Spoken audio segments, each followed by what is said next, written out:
Rencontre avec des commerçants engagés contre le harcèlement de rue. La ministre chargée de l'égalité entre les femmes et les hommes, Isabelle Lonvis-Rome, s'est rendue compte in situ du dispositif Angela qui permet de mettre en sécurité toute personne harcelée. La ville de Pau est pilote en la matière depuis janvier 2022. Le harcèlement, on pense que c'est familial, les disputes, ce genre de choses, mais il y a aussi ce harcèlement de rue.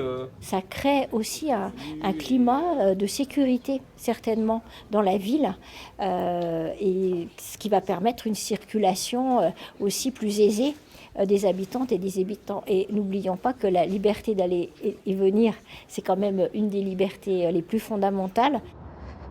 Un clip mis en ligne sur le site de la ville de Pau pour faire connaître Angela.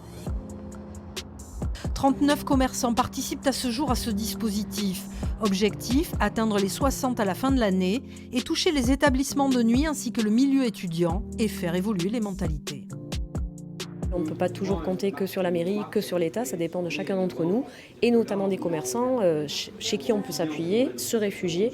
Donc effectivement, il faudrait que la majorité des commerces en France, et pas que des commerces, mais finalement on a Idélis, on a le Clous qui nous suivent également, ils ont été formés mardi, que n'importe quelle boutique ou lieu ou bureau en rez-de-chaussée puisse être un refuge pour toute personne suivie ou harcelée dans la rue.